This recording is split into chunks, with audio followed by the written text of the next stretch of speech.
So Texas's offense against Michigan's defense. Let's be real here. Quinn Ewers. Anybody who doesn't know that he is an incredibly a good player. It just isn't paying any attention. 69% completion, nice. 69% completion is really great. And then obviously 3,479 yards. Really great. So you got somebody who's spearheading that offense against Michigan's defense, as Justin points out. Graham and Grant, two of the best D linemen in the country, and Will Johnson, who was just named the #1 overall player in College Football 25's video game. So TJ, what do you think is just like what might be happening here in this strength on strength? Yeah, strength on strength, clash of the Titans. This is the matchup. I mean, listen, I think Michigan is going to come to play. I think our defensive line's nasty. We got Derek Moore, we got Josiah Stewart, all returning from last year's national championship team. We have depth with TJ Guy and others, and then our linebacker core.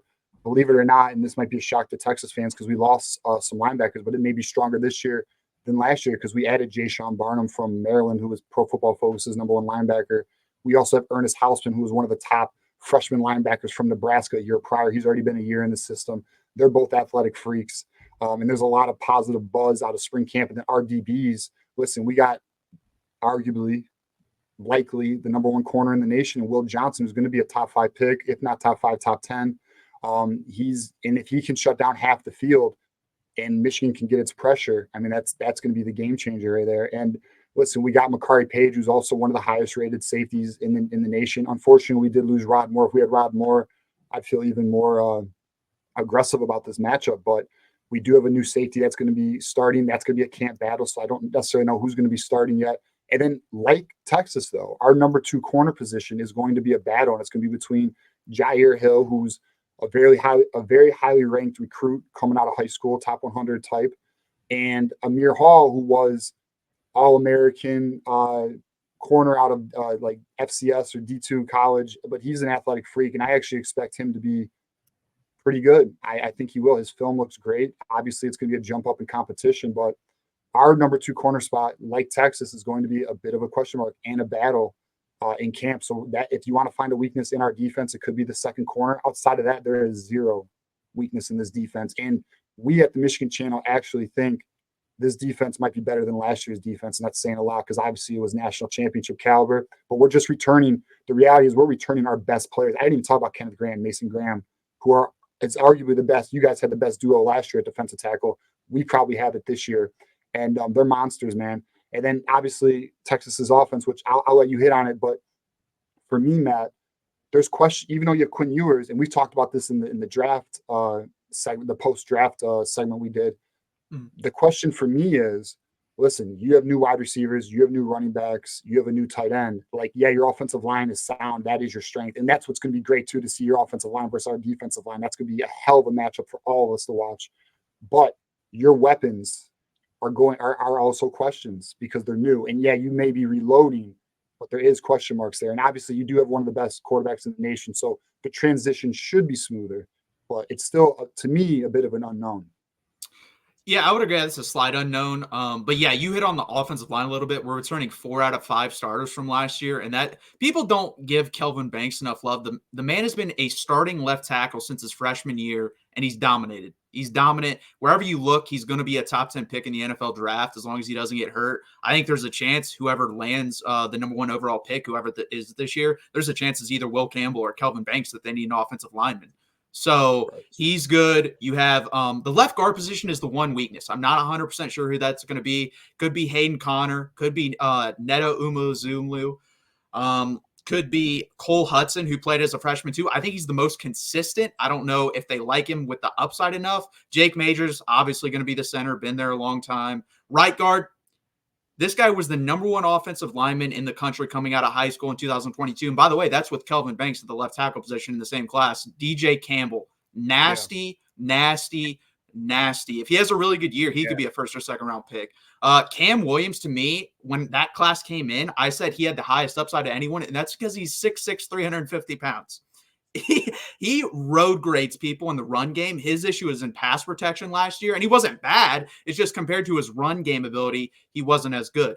So offense line, I really no concerns there. Running back, Steve Sarkisian has had 1,000-yard running back every year he's been an offensive coordinator, head coach. We're going to have 1,000-yard running back, rinse, wash, repeat. You had it with Bijan Robinson. You had it with Jonathan Brooks. You're going to have with either Jaden Blue or Cedric Baxter. Not to mention, if you want to go to our 3 deep, it's either Trey Wisner, he was a 3-star recruit. That man is really good. He's going to get some reps this year, or you can go to the number 4 running back coming in out of high school, Jarrett Gibson. So no concern there. Like you said, you touched on the wide receivers. Obviously, Isaiah Bond from Bama, Matthew Golden from Houston, Silas Bolden, which I guess has been killing it since he's been on campus the last month and a half. Speed. That's the one word I got for him, speed. They are going to, I think you're going to see a lot of Miami Dolphins type schemes from this team, a lot of motion in the backfield, a lot of throwing behind the line of scrimmage, a lot of stretching the field vertically. You're going to have to tackle, because if one guy misses, all 3 of those guys can take it to the house. They're very fast. Tight end position, I kind of like even more this year because we have 2 guys. Gunnar Helm is more of your third down, find him on third down catch guy. Amari Niblack is, guess what? I'll line up versus your safety and I'll take him deep and I'll beat him. So I really like this offense. I like the speed of this offense. Like, if you look at Steve Sarkisian when he was at Alabama, that's what he wanted. He wanted 4 to 5 guys on the field that could just burn you to death. And Texas has that. Like, all these guys are fast. All these guys have decent hands. And I didn't even mention freshman Ryan Wingo, who 5-star guy out of Missouri. Oh, we know about Ryan Wingo. we were following him on recruiting. Yeah, he is apparently killing it. He keeps every video you watch of who gets mentioned, Ryan Wingo, every time. Number 1 guy getting mentioned. He's going to be a stud here. I think he's the closest thing to A.D. Mitchell we have on the roster of the combination of size and speed. And that's the thing, too. A.D. Mitchell came in, and he had injury issues. There were questions, and he came in, produced, and fit in really well with Texas and ended up as a, second-round pick. So I think Texas is going to be pretty good at the wide receiver position. I'm not going to say great yet, because it is going to be hard to reproduce a Xavier Worthy and A.D. Mitchell combo. I think you can argue that was the best combination in the country last season. But do I think we're deeper there? I do think we're deeper. I think we go 5 to 6 deep there. But it's going to be fun. Your defense is loaded. I think this is probably for sure a top 5 offensive line for Texas versus the best defensive line in the country for Michigan. Yeah, and that's what I mean. Like, this side, this matchup here is obviously, for Michigan offensively, Alex Orji's, that's going to be the X factor for us. But in terms of the game, this is the matchup. Your offense, our defense, your offensive line, our defensive line.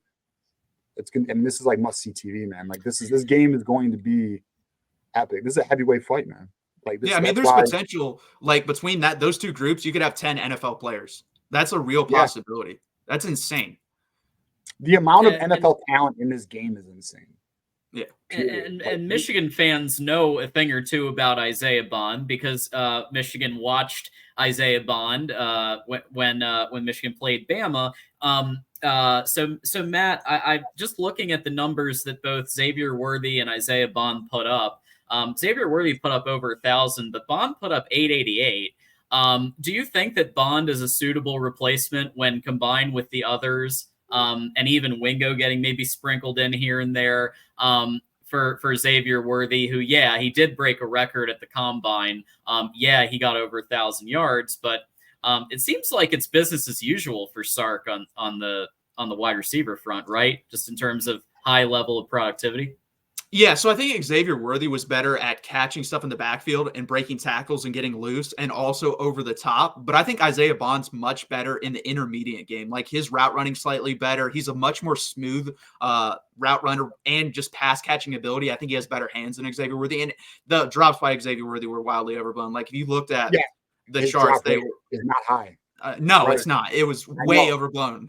But Bond's even better. So I think, honestly, the guy I'm in love with and no one talks about is Matthew Golden. That guy, when we played Houston, killed us. 2 touchdowns, 70 yards receiving.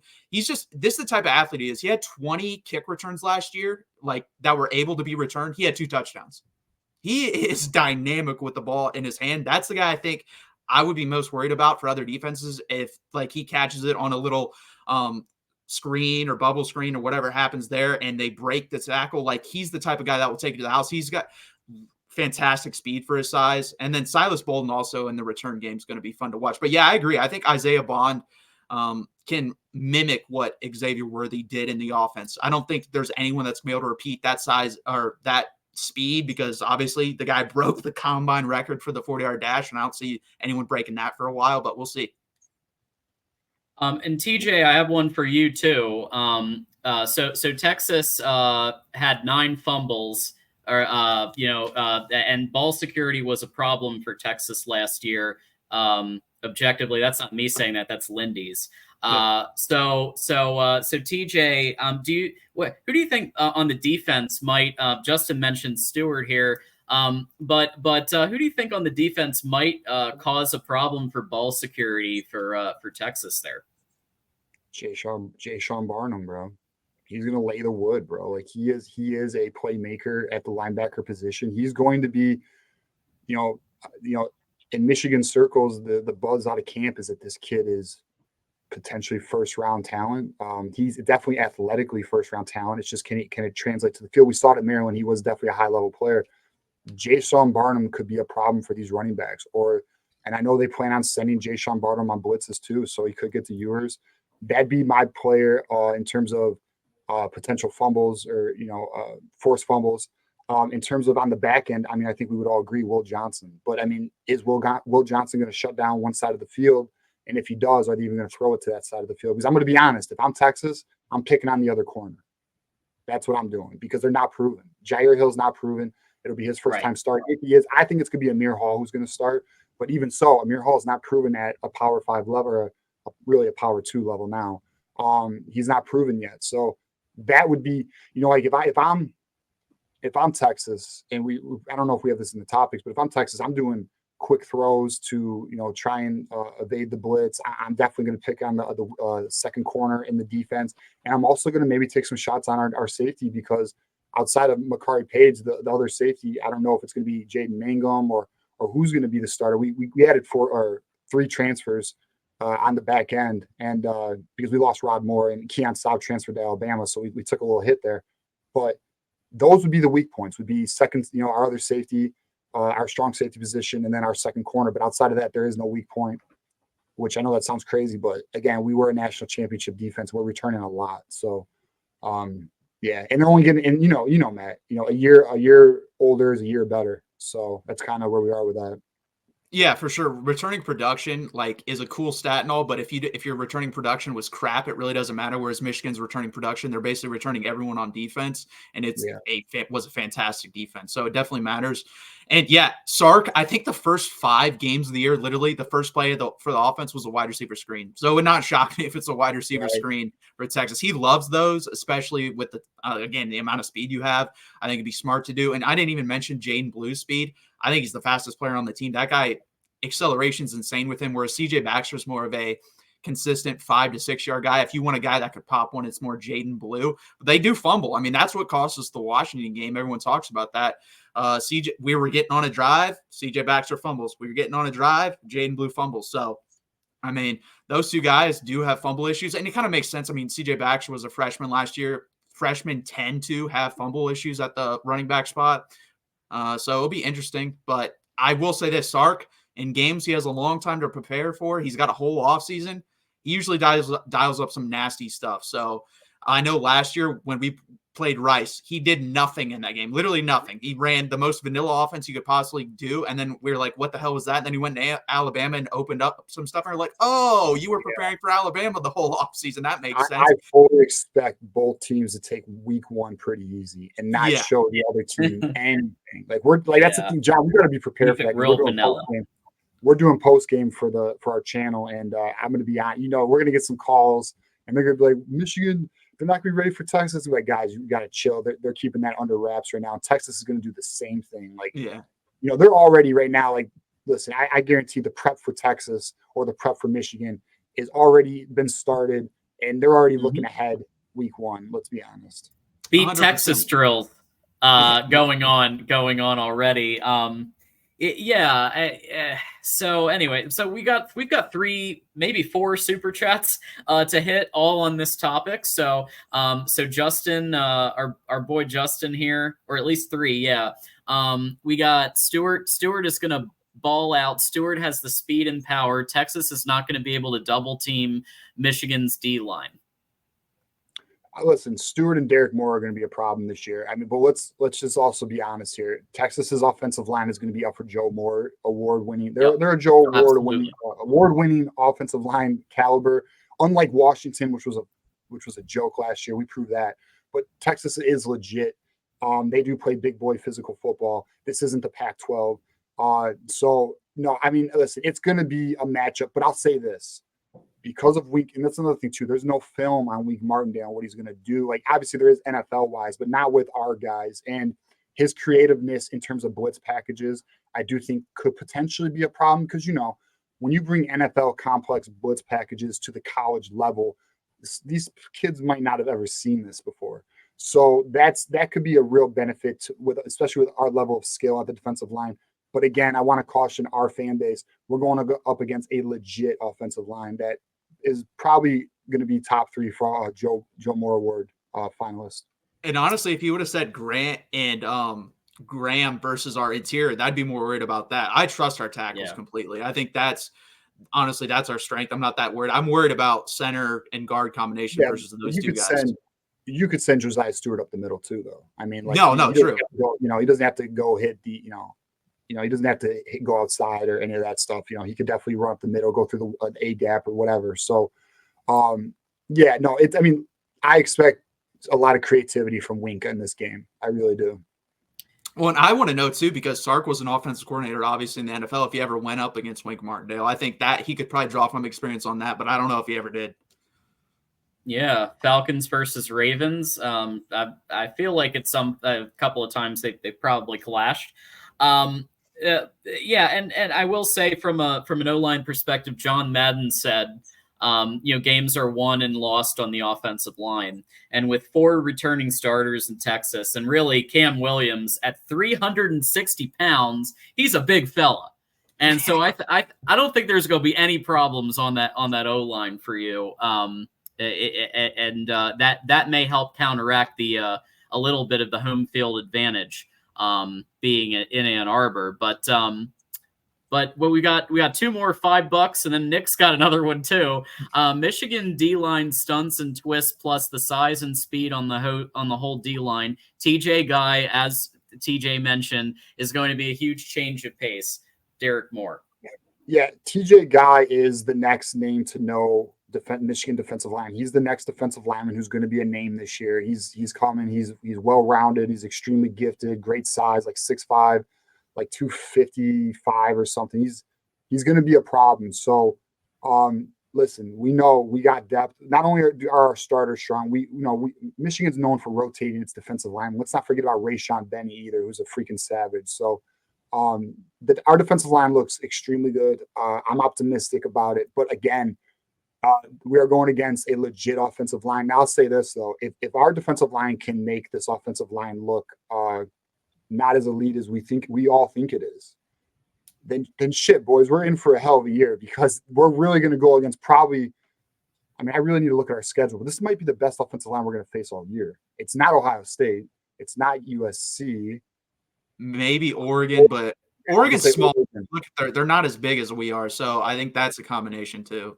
And it ain't Washington because they lost all their – everyone transferred out or went to the draft. So, yeah, this is probably the best offensive line we're going to face all year. So, depending how our defensive line plays, that could be telling our chances for the year. And, another thing I want to hit on, but I know we got some more topics, and I know we have more super chats. So, I'll save it for later. But there's a question I have for all of us. Okay. And I'll save it for later. Okay. So I think, Justin, you're thinking of Burton on this, but Michigan has seen Bond twice. First, he was at Georgia, then Alabama. You're thinking Burton, who spent 2 years at Georgia and then 2 years at Alabama. We shut him down under 100 yards. And Isaiah Bond is much better than Jermaine Burton. I would agree. I would agree with that. And then Nick, of course, Texas will be shook from all the freaky orgy action. Can always count on Nick for a good one. But I do want to ask. I do want to ask about impact, like picking your impact player. We've mentioned a lot of players here. I'm going to start Matt this time. Who do you think each impact player is going to be here? So I came down to 3 for Texas, and it was Ryan Wingo, Jaden Blue, or Silas Bolden. I went with Ryan Wingo. I just think the combination of size and speed there is it's super unique, especially for a freshman to come in with that. He's already been tracking over 20 miles per hour in practice, which is really good for someone that size. And he's got great hands, good route runner, and he's just different from the other wide receivers. Like I said, the other guys are more speed guys. He's a more possession guy, but he does have the capability to beat you deep as well. So he's just special. And I think he's going to have an impact on this game. I really do. I think he's probably going to go in the rotation and end up one of the 4 guys that gets the most snaps in this game. And honestly, in the season, like a Z, maybe. Yeah. I will say this: Sark loves 12 personnel, though. So you're not going to see you would think a guy like that loves a bunch of wide receivers, 5 out, no running backs. He doesn't like to do that. So we'll see what he does this year. But just based off what he's done his whole career, he wants 2 tight ends in the game. So we'll see what he does. Yeah, and since Matt went with 3 for his offense, I'll do 3 for our defense. And number 1's Will Johnson. That's my number 1 impact player, because if he can shut down one side of the field, and there may be some Texas fans being like, shut down. Could he really shut down one side of the field with Quinn Ewers? He is that type of player, guys. Like, I'm just like Will Johnson. There's a reason, and like I know it's a video game, but there's a reason they made him the number 1 player in the entire game. And he's legit. He's legit. And he's gone against elite offenses from Washington to Ohio State. Like, it's nothing. He's gone against Marvin Harrison Jr. There's nothing he hasn't seen. So he's the number 1 impact player for me. My number 2 impact player is going to be Mason Graham, who's also looking like a potential top 10 draft pick. He's the best defensive tackle in the nation. He's a problem. And if he can get into the interior, like Matt says is the weakness, then it's going to be a long day for Ewers, because if you can push the pocket, that disrupts an entire offensive flow. And then number 3 is going to be Jay Sean Barnum, because he's a freak, and he can not only disrupt the game in coverage, but also stopping the run, also getting to the quarterback. And that's all 3 levels. He's a linebacker. So that's our 3 impact players. And again, this is going to be a clash of the Titans.